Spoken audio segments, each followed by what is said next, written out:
I'm delighted to be here because the reality is that too many adults and people with disability don't have relationships outside their family or paid workers, and I think that's a tragedy and doesn't need to be that way. So I'm delighted to be here. I do also want to acknowledge that we are meeting on land where sovereignty has never been ceded over this land by the Yagara and Turrbal nations, and pay my respects to their elders. Called this presentation, "The Grass is Greener Where You Water It." And when I first heard this quote, it really spoke to me about what friendships are like, that actually we can bemoan what doesn't exist, or we can invest steadily in what is possible.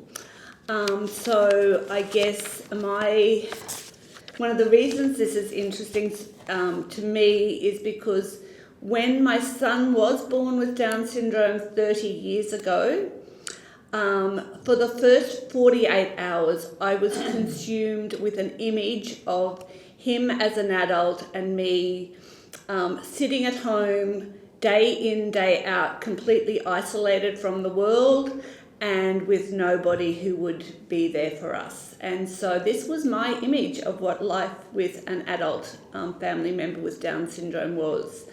And eventually I kind of snuck myself out of that. But it's true that I really decided I needed to learn more about what would make it possible for Sean to have lots of relationships, to take seriously what I believed already, that love is the answer to what makes, kind of life meaningful. So this is not a fairy tale story. There'll be lots of lovely pictures of Sean with his friends, but I want to say, of course, that behind every shiny image, there were times of disappointment and heartache and doubt. So this is not in any way, I'm not at all going to shy away from that. So please remind me if it all seemed far too glossy. And also, I don't have a 10-point plan for making friends, right? There is no way that we can manufacture friendships, but it doesn't mean that we're powerless either. So I really do believe that what I'm going to offer is some examples of how you can take a vision and follow that with intention and purpose to make a much richer life. Whether you are a family member or a supporter or a person with disability yourself. This is Sean with one of his very, very best friends, Harriet. They met when they were 5. I want to point out, Bridget, where are you? So Bridget was actually a support worker at this pirate party that is at the very top there. And so now they've been friends for 25 years, which is a beautiful thing. So, and this is Sean, who just turned 30 in January. He was here yesterday as a worker because he works at the convention centre. He also works at an organisation called Multicultural Australia, and he's been living in his own home for 6 years, and this is at his 30th birthday party. This is our family. So Sean was the second child in the family. So his older sister is 33, almost 33, lives in London, and his younger brother, who still lives at home. I guess that I think relationships do start with that family and being part of a loving relationship. I was really lucky. I was introduced to CREW and to parent advocacy organisations in the first 6 months of Sean's life. So I knew very much about the importance of having a vision. And this was a vision that we kind of wrote down for Sean, probably when we were actually looking to move from primary school to high school and things had started to get a bit harder for us. So we dream that Sean will enjoy a rich life full of opportunities to learn and contribute, embedded in a community where he is valued and appreciated. We want him to be connected within a web of relationships, so that he is likely to experience love, belonging, and a sense of himself as the valuable and precious individual he is. So as I go through, I want to talk about that web of relationship piece, which has been such an important part of our vision. So many people here would have been introduced to the idea of social role valorisation or valued roles, and I just want to reiterate that has been a guiding guiding framework for us in how we have managed to build relationships for Sean has been around his valued roles. So, as I said, the role of a worker, the role of a youth group leader, as a volunteer, so Sean volunteers at a community food drive, at a kind of a social enterprise cafe. He's done at a community garden. He's had lots and lots of volunteer roles over his life. He's all of these family and relationship roles as a neighbour and a friend. He's now kind of obviously lives in his own home, so he's a tenant and a housemate.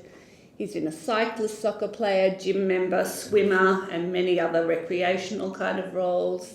He's a world traveller and adventurer. And in the past, he's been a school student, even a university student, which are important roles. And this has led to all of these different circles, which I'm not going to kind of read out because I'm going to go through many of them, but sorry, I should have left that on a little bit longer. But I just think all of these kind of roles open up these circles of connections if we're able to pay attention to them.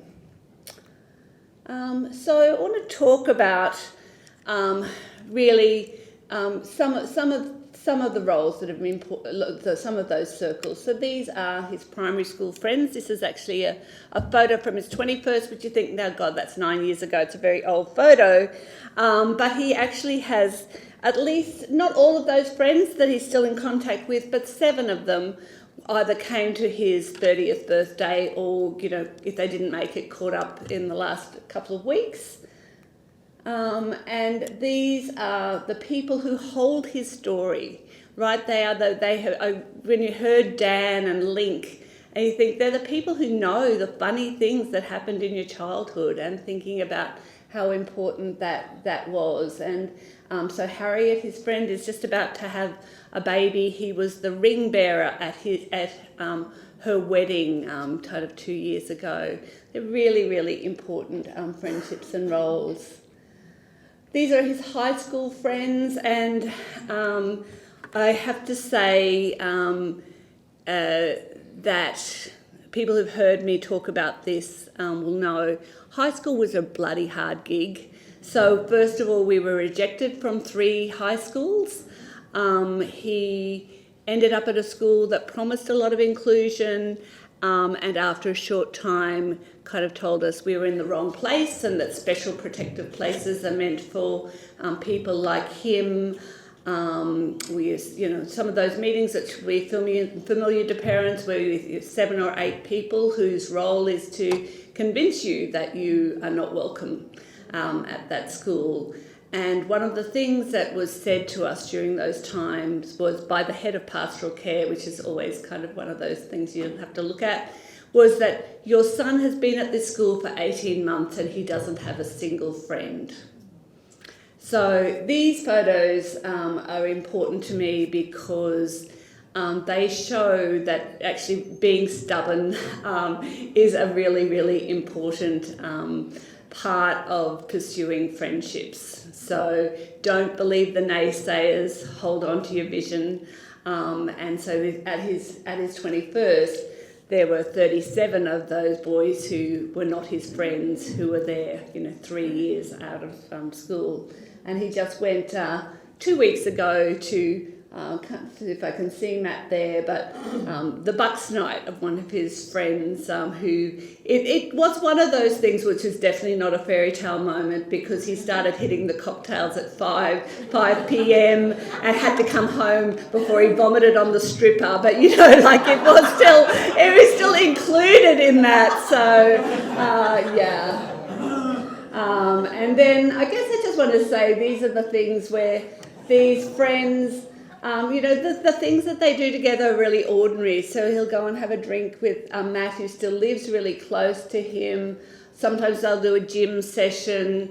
It's not like, Sean has continued to gather friends. So it's not like he sees these friends every week. They're a bit like, the high school friends that you see, several times a year, but they still add richness.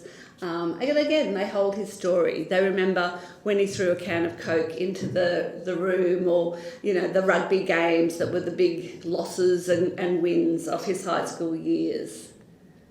During those years when kind of school was really hard, Sean joined a church youth group. At the time, I wasn't sure they were really his people. I can remember dropping him off and him just telling all these really nice church young people that they were smelly losers, and talking a lot about beers and farts and things that had gone down well at the all-boys school, but not so much for this thing. And I thought, how is this going to work?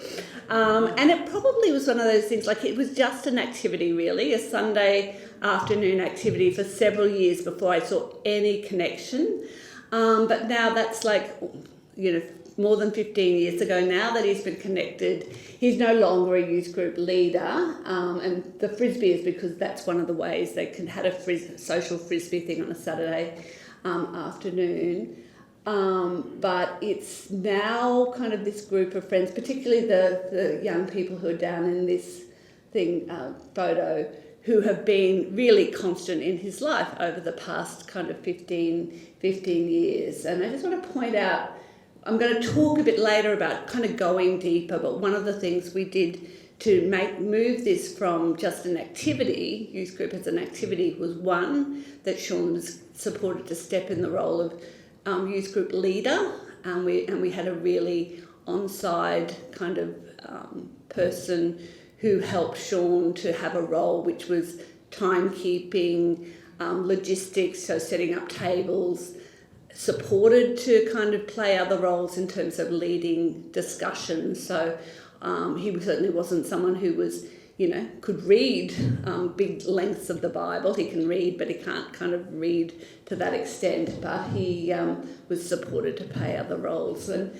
this is just a photo where, one of the things we did was a couple of years ago, we'd booked a holiday house that had quite a lot of bedrooms, and so we just invited members of the youth group to come and share that holiday for a period. And it was, again, a way of deepening some of those relationships and holding on to it.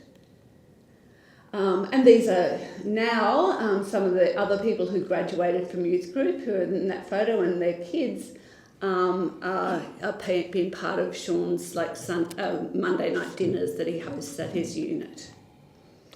These are Callum and his other friends at a music festival. So again, it's just the very ordinary things that happen that you get to do with friends. And then he's got lots of work friends. So he's worked for 11 years in the job at Multicultural Australia. And these are kind of photos at work social functions, and then at one of Sean's birthday parties. He's got friends from his work here at the convention centre, and some of the... He doesn't have far to go if he was here, no. And he wouldn't get lost here. No, he quite likes the fact that he's got the swipe cars to get you into the behind the scenes here. So, and then also, just want to point out that you hear sometimes, don't burden the siblings, don't, and I actually don't believe that. Well, one of the things I don't believe that, hanging out with Sean is a burden, for one thing, but I've also seen how some of the relationships that with Millie and Declan's friends have been a source of richness. And I think that's kind of ordinary. A number of people, I think, who, married their, brother's best friend or whatever. It's quite a common way that people expand their friendship networks. And so it's certainly been something that has been a source of richness for Sean.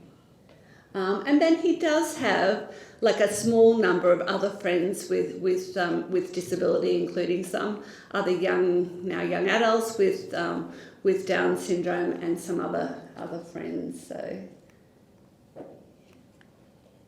and I think that was kind of one of the things that Dan mentioned today. So we also have ex-support workers who played really important kind of roles in Sean's life, and we've definitely, worked to keep those people kind of connected in Sean's life. So. And then just like family, friends and neighbours, so are a source of richness. This photo here, which I think I've actually put in twice, is people who were primary school families, and this is when his swimming coach stopped working at the school.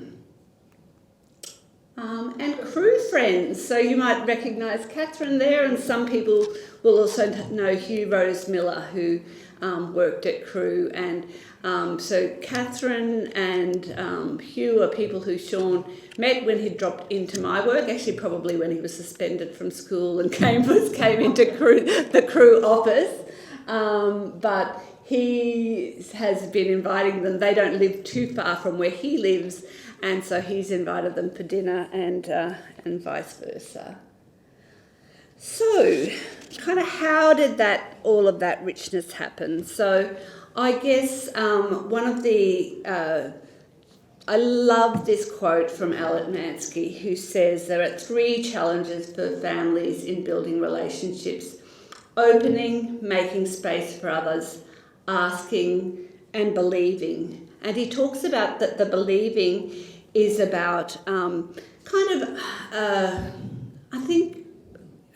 overcoming doubt, overcoming disappointment, being prepared to really just keep persisting.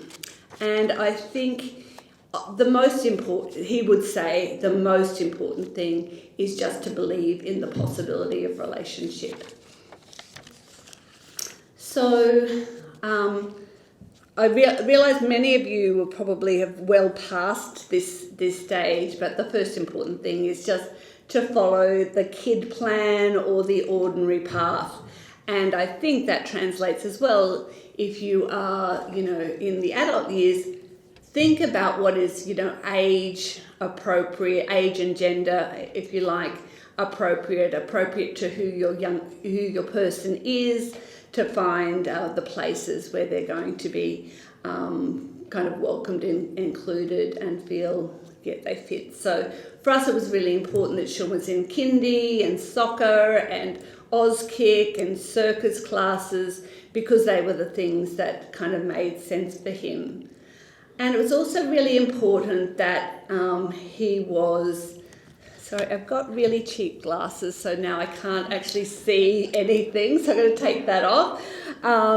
Take the ordinary opportunities to find those valued roles, and I think some of those adult roles are a little bit different, but at school it was things like making sure that he was always in the concerts and serving at the Mother's Day kind of morning tea, and really wasn't just shunted kind of to the side, I guess. I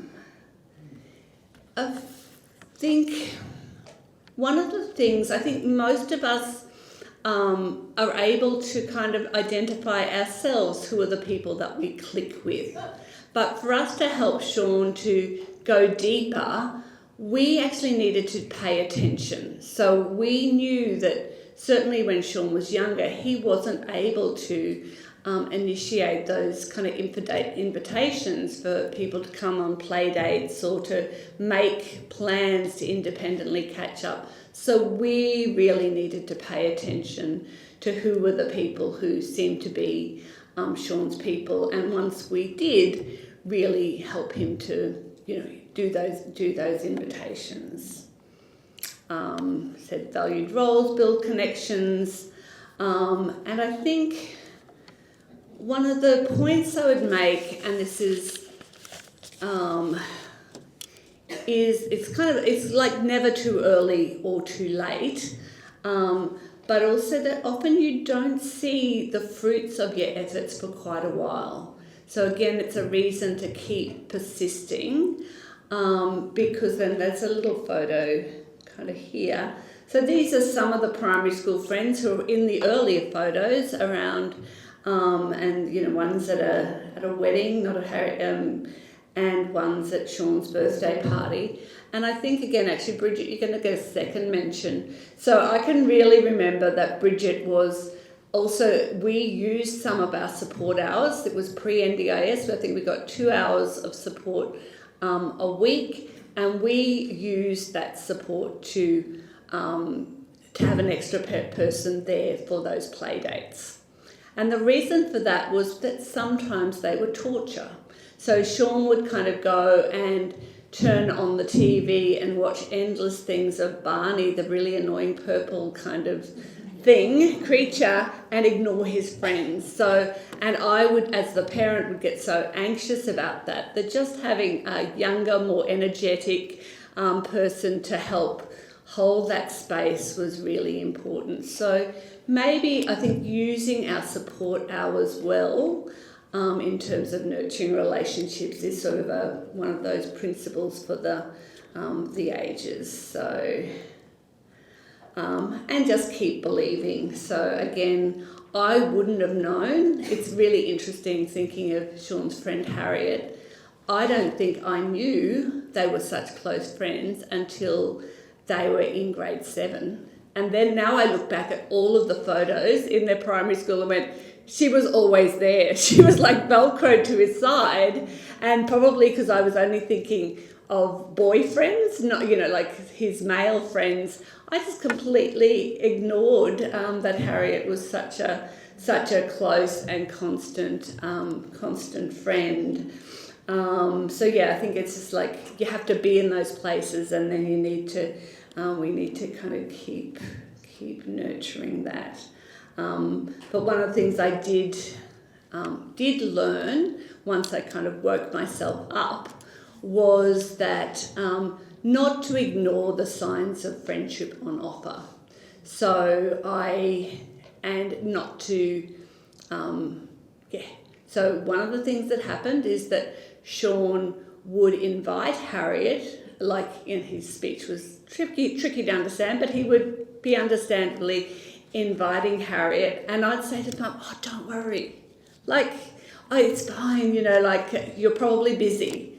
And now I would never do that. Like if someone, if Sean initiates or someone says, "We must catch up," I seal the deal. I kind of don't let anyone, because you think about that in my own life, you think if you don't kind of make a plan, you can go a whole year without seeing someone, right? So I am much better at kind of seizing the day and sealing the deal. And it's important that we do, because the opportunities that we miss out on, it's not great. I did find that sometimes much less now in adult life, but you need to be there. You actually do need to be an advocate for inclusion in whatever place that is for you, because like Sean wouldn't have high school friends if we'd believed that. We wouldn't have all of those friends if we'd believed lies like the gap's getting wider, they need to be with their own kind, the number of times that we were told those things. So again, our vision needs to be much, much stronger. And I'd have to say, by the time he graduated, I was really sure that all of those sleepless nights and all of that effort was absolutely worth it for the richness in relationships, but also that sense of identity that Sean got that has made him a friend in later life.